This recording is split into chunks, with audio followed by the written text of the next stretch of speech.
This is CBN NewsWatch. Thanks for joining us for this first edition of CBN NewsWatch for Monday, February 18th. I'm Mark Martin. Today, a top senator promises an investigation into what went on at the Justice Department after President Trump was elected. Were top officials trying to get rid of the president? And the battle over the president's declaration of a national emergency at the southern border as Democrats plan lawsuits and resolutions against it. Plus, how the legal battle over a World War I memorial cross could threaten crosses at other government locations. And a new museum honors the impact of gospel music on the African American community in the U.S. Those stories and more today on NewsWatch. We begin now with Senate leadership promising to find out exactly what took place at the Department of Justice following the firing of FBI Director James Comey. This after former acting FBI Director Andrew McCabe admitted Deputy Attorney General Rod Rosenstein was actively seeking ways to get rid of President Trump. In an interview with CBS, Senator Lindsey Graham says he's willing to issue subpoenas if that's what it takes. I promise your viewers the following, that we will have a hearing about who's telling the truth, what actually happened. Our Amber Strong has been following the story for us, and she joins us now. Amber, what is the reaction from others here in Washington or there in Washington? Good morning, Mark. Well, obviously a fiery response from President Trump. He's been tweeting about this, a series of tweets saying that McCabe is basically a disgrace, not only to the FBI, but to the country itself. And then you have Senator Chris Coons, who serves on that committee with Lindsey Graham, who agrees with Lindsey Graham and says, yes, we need a hearing. Yes, this deserves scrutiny. But then he stops and says, I don't think this is going to go to the level of a deep state coup, but it does deserve scrutiny. Are there people who doubt McCabe's account? Maybe not so much doubt his account, but there are definitely those who are refuting it. Rosenstein said openly that he did not, in a statement, that he did not have extended conversations about the 25th Amendment. And then the department coming out and saying that McCabe's accounts are factually inaccurate. And then you have Senator Lindsey Graham, who is calling for these hearings, but at the same time saying we have to remember to take McCabe's statements with a grain of salt, because he is selling a book right now and actively pushing that book. All right, Amber Strong from Washington. Thanks so much, Amber, for your time and your insights.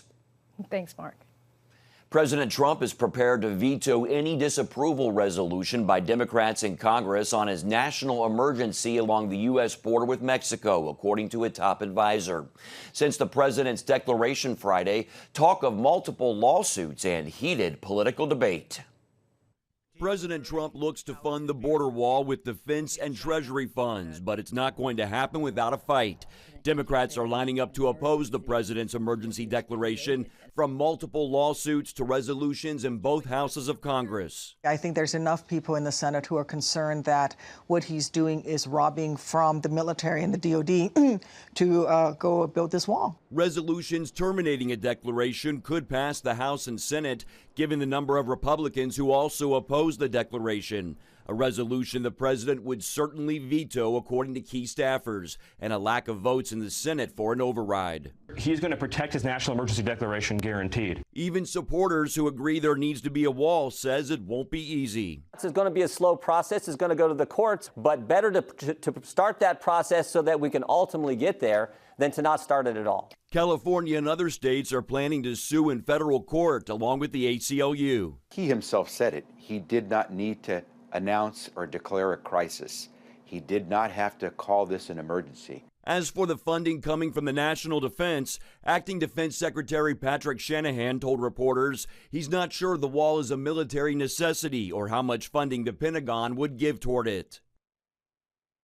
As President Trump has declared a national emergency along the border with Mexico and moves to get funds for a border wall, House Minority Leader Kevin McCarthy tells CBN News he backs the president's move. In a wide-ranging interview with Capitol Hill correspondent Abigail Robertson, McCarthy said the president is within his rights to protect the southern border. House Minority Leader Kevin McCarthy tells CBN News he supports President Trump declaring a national emergency to fund the border wall, even though it's almost certain to face a lengthy legal challenge. There is a national emergency along this border, and the president has the right to do that. he wants to get, if you listen to the experts, and that's what this does, if you listen to the experts, they need about a little over 200 more miles of wall. It's not sea to shining sea. It's in the areas where we have our biggest problems. McCarthy feels confident they'll get the wall built. This president works very hard at keeping his promises, and this is one of his biggest. And says he sees the bipartisan compromise bill as a down payment. I think we'll get it done, because when you look at this, with Nancy Pelosi saying only $1 for the wall, now we're getting about $1.4 billion, and we'll get the rest. They were going to eliminate ICE. No, we got more money for them. They're going to eliminate beds. Not able to do that. I think this is not a 100% victory, but it's a 1-2 step that we can finish the job completely. Another top issue for McCarthy right now, passing the Born Alive Abortion Survivors Protection Act. If a child is born alive, you got to do every medical possible to save it. So if they're trying to have an abortion and the baby survives, you've got to save that life. McCarthy and other Republicans are trying to bring the bill to the House floor each day, but keep getting blocked by Democrats. We're going to ask every single day, and then we'll start a discharge petition to make sure to bring this bill forward. For that, he'll need 218 signatures, which will be tough in the Democrat-controlled House. This should not be a partisan issue. Everybody should be able to support this. And he believes this will be a big issue in 2020. And when I sit back and look at what this new Democrat majority is doing, one, holding us back from Born Alive protection, two, this new Green Deal, which would eliminate cars, you'd have to remodel every house, every building. It'd eliminate millions of jobs. And then you look at the want to raise taxes. I mean, it's not what I think the American public was looking for. What do you make of Congresswoman Rashida Tlaib and Ilhan Omar's recent comments that seem to go against the Democrat Party's historically pro-Israel stance? I think it's a changing Democratic Party. When you talk to many of the new Democrat members, they don't even call themselves Democrats. They're now the new Democrat Socialist Party. And this is the younger, more aggressive, and this is what's taking over the Democratic Party. Despite bipartisan outcry from Congresswoman Omar's comments suggesting lawmakers support Israel because of lobbyist money, it doesn't appear Democrat leadership will remove her from committee assignments, including House Foreign Affairs. Reporting from Capitol Hill, Abigail Robertson, CBN News. In this programming note, don't forget to check out our CBN News Daily Rundown podcast, which deals with a key story in the news every day. That's on our CBN News Daily Rundown podcast today. Go to cbnnews.com and click on the show tab to find the Daily Rundown page where you can listen and subscribe. DC Comics has canceled a planned controversial comic book about Jesus called Second Coming. The move came after an online petition against the comic garnered more than 230,000 signatures. Many Christians called it blasphemous, and the petition asked what kind of uproar there would be if a comic poked fun at Muhammad or Buddha. The story followed Jesus as he comes back to earth. The quote set the gospel straight. It showed Jesus as a failure who disappointed God by getting crucified when he first walked the earth. So he was sent back to learn how to be a real Messiah by learning from a new superhero called Sunman, who's supposed to be, quote, like the varsity quarterback's son God never had. The authors behind the comic are looking for a new publisher. Wow.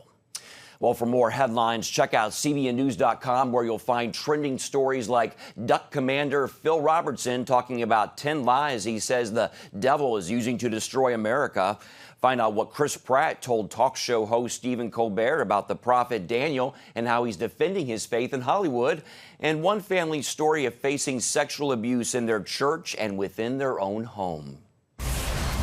Coming up, we'll look at a case about a cross at a World War I memorial that will go before the Supreme Court next week, and the ruling could threaten crosses across the country.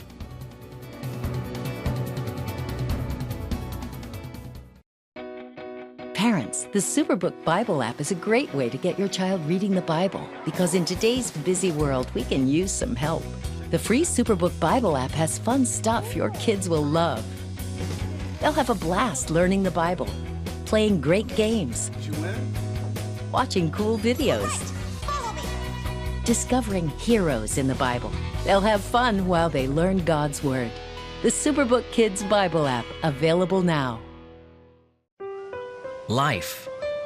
It's meant to be lived fully. Jesus said it. I came to give you life. Life to the fullest. Life in your family. Life in your finances. Life in your body, mind, and spirit. Life in your everyday.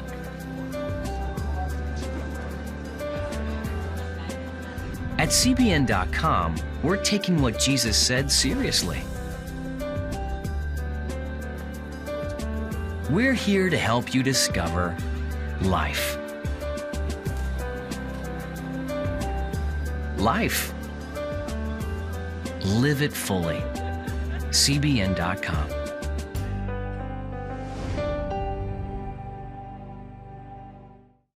Discover the I wills of God.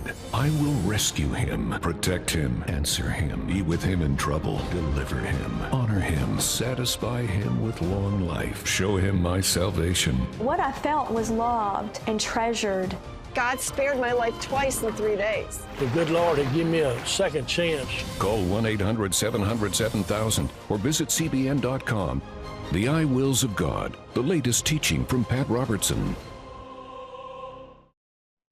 A huge cross towers over the Bladensburg World War I Veterans Memorial in Maryland. It was not put there for religious reasons, but that hasn't stopped a few people from demanding the cross come down, and that could threaten crosses at government-run locations nationwide.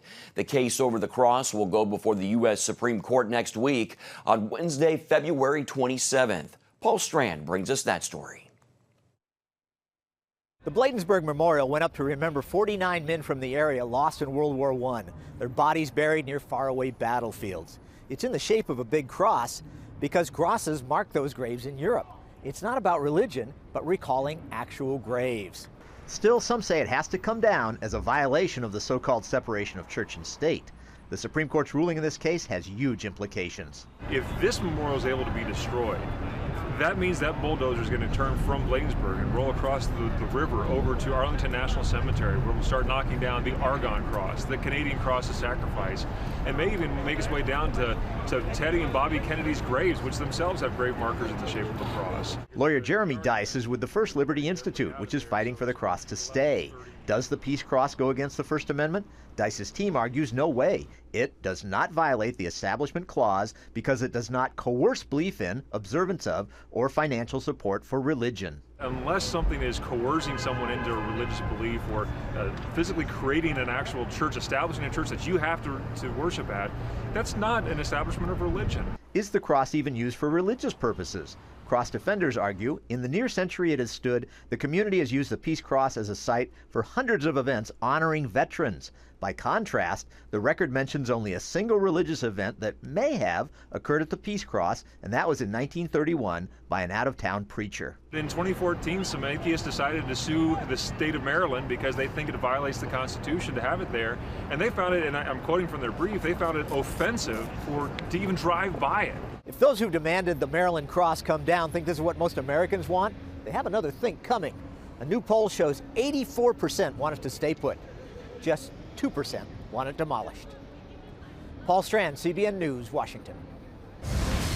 Still ahead, how a new museum will highlight the positive impact gospel music has had on the lives of African Americans and beyond. That story when we come back.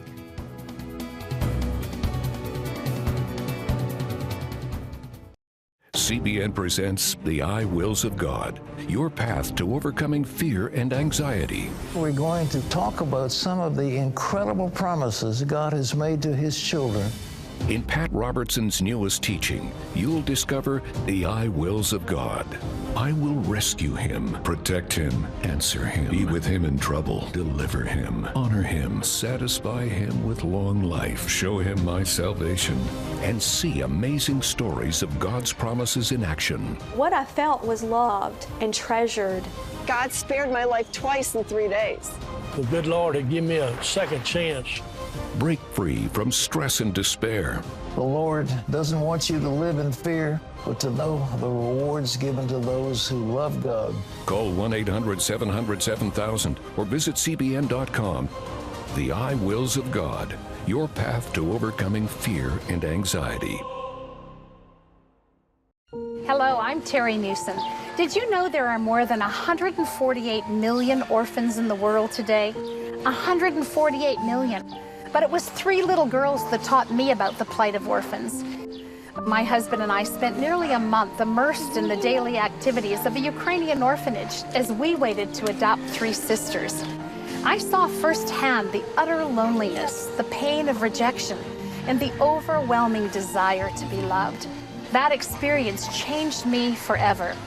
And out of it grew a ministry from my heart called Orphans Promise. Today, we're helping orphans and vulnerable children in more than 50 countries worldwide. Thousands of children are now in safe homes. They're being educated, and they're learning life skills. I'm asking you to join with me and become family to these children. Will you call the number on your screen right now? Because every child deserves a chance to be happy.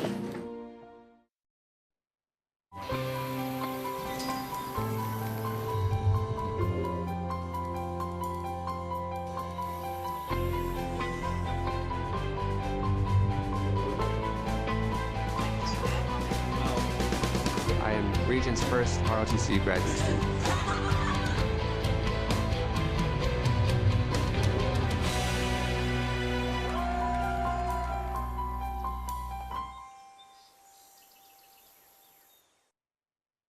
Welcome back. Chicago is known as the birthplace of gospel music. Its influence on the Windy City and other music genres spans more than 80 years. A new museum is set to highlight the positive impact of gospel music on the lives of African Americans and beyond. Charlene Aaron has that story. Gospel music is one of the most significant components of Chicago's musical history, and a new museum dedicated to gospel music is sure to keep that tradition alive. If you see my Savior, tell him that you saw me. Thomas Dorsey first helped popularize black gospel music in the 1930s. The son of a Baptist preacher, he combined shouts of praise and emotional fervor with a contemporary style. Whether swaying with gospel choirs, tapping along with quartets, or simply raising hands to the rhythm of soul-stirring songs, gospel music can be seen and heard throughout Black America. Pilgrim Baptist Church in Chicago is ground zero for gospel music, the place where Dorsey first introduced the sound. Chicago has been known as the birthplace of gospel music, primarily because when the Great Migration took place in 1926 and blacks came from Mississippi, areas like that, to Chicago, it was a time when they had all of the blues and the R&B places on the South Side, and that's where the majority of the churches were. It was a city within a city. And the Thomas Dorsey and that sound in Pilgrim grew. Don Jackson, founder of the Stellar Gospel Music Awards, is the mind and power behind the new National Museum of Gospel Music.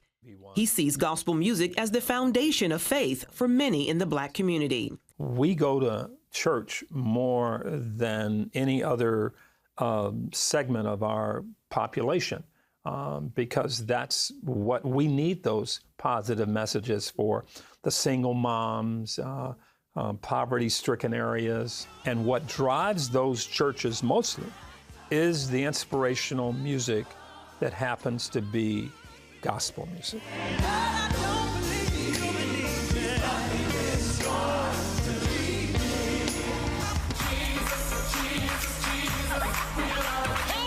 One thing I like about it is in the music itself, it doesn't apologize for using the name of Jesus. The building has its own story. It began as a synagogue, then Pilgrim, and in 2006 was destroyed by a fire. The shell still stands and will be transformed into the museum. Jackson believes a museum like this belongs in Chicago. There was Pilgrim. We had a natural connection to Thomas Dorsey. And then we had the connection to the gospel music community. The new museum will honor gospel music legends such as Mahalia Jackson, James Cleveland, and Shirley Caesar. It will also offer a research and listening library, an auditorium, and several interactive features. We have more video on gospel music artists than anybody. So we're going to use that. But once they come into the theater and we have a bit where we show the background, those are the kind of interactive displays and exhibits that we will have, enough to just rock you, where you don't want to leave. You know, and you just coming from there and you just come from there singing. The National Museum of Gospel Music is set to open in the fall of 2020. Charlene Aaron, CBN News, Chicago. Coming up, how a gift from a predominantly African-American church is making a huge difference for college students in debt.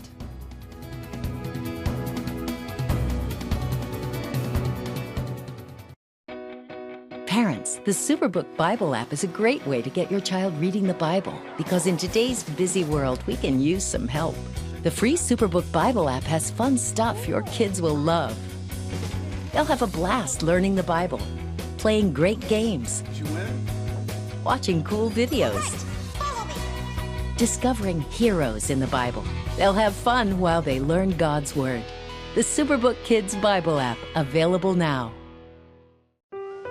Life. It's meant to be lived fully. Jesus said it. I came to give you life. Life to the fullest. Life in your family. Life in your finances. Life in your body, mind, and spirit. Life in your everyday.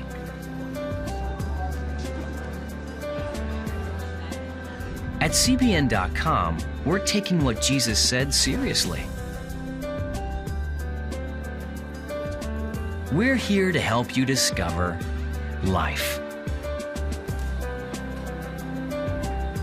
Life. Live it fully. CBN.com.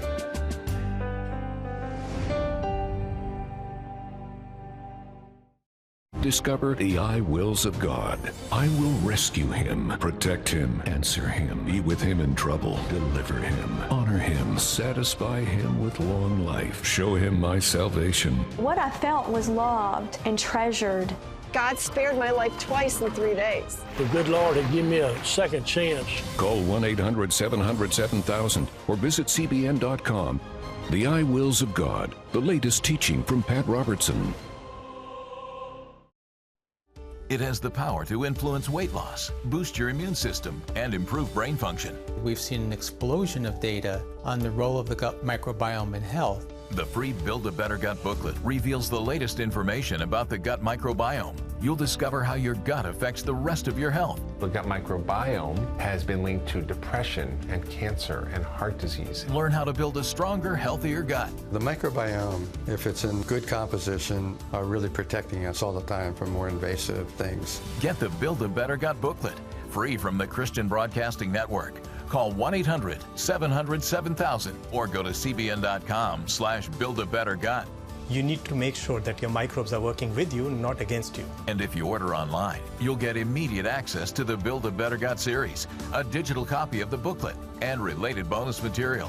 Build a Better Gut today. Call 1-800-700-7000 or go to cbn.com/buildabettergut for your free copy. Come home to the Southern Gospel Station from CBN Radio. You'll enjoy a rich Southern blend of bluegrass, classic gospel, and Southern gospel favorites. CBN Southern Gospel. Available now at cbnradio.com. Thanks for staying with us. As the nation celebrates Black History Month, one predominantly African-American church in Virginia has made a big difference in the lives of students at a historically Black university in Washington, D.C. Alfred Street Baptist Church hopes its act of kindness will spark churches around the country to give. Take a look. Maya Thompson has a short window after class to pick up her 6-year-old son, Makai, before her shift as a 911 operator begins. It's very complicated. So by Monday morning, I'm up at 7, getting Makai to school. get him to school by 7:45, no later than 8:15. At 3, I'm rushing out of class to go pick up my car to take him to my aunt's house. And then right there, I'm leaving there to rush to my job so I can start my 12-hour shift. Thompson goes to Howard University, established 2 years after the Civil War to provide African Americans with an opportunity for higher learning. But it comes at a cost.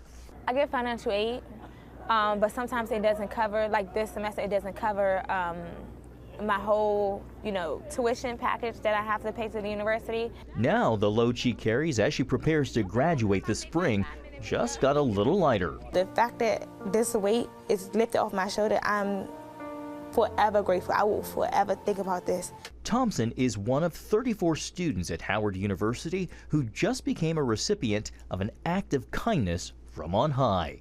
I'm pastor of Alfred Street Baptist Church. A lot of these people here are from Alfred Street. We're in Alexandria, Virginia.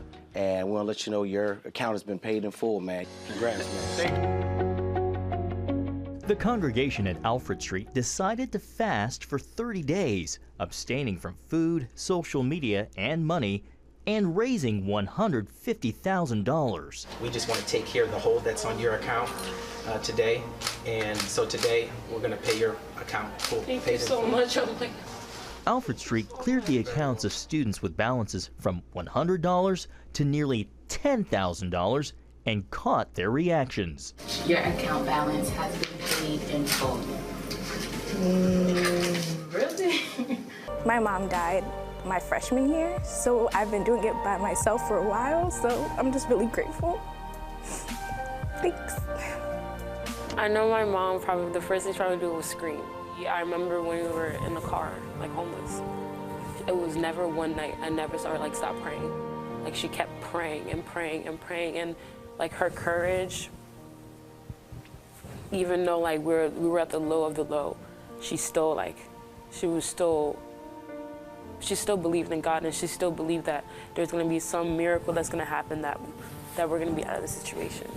So her knowing this news, she's going to scream. Most likely, she's gonna cry out.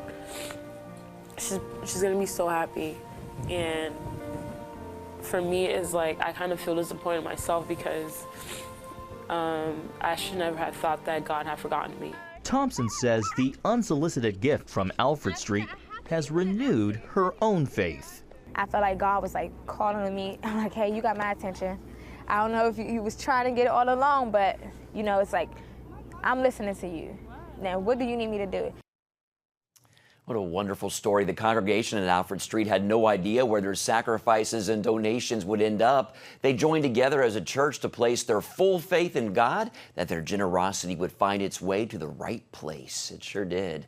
Well, that's it for today's first edition of CBN NewsWatch. You can find more on the issues you care about most at cbnnews.com and can watch CBN News programs anytime on our CBN News channel. Also, tell us what you think about the stories you've seen here by emailing newswatch@cbn.com or talk to us on Facebook, Twitter, and Instagram. Have a great day.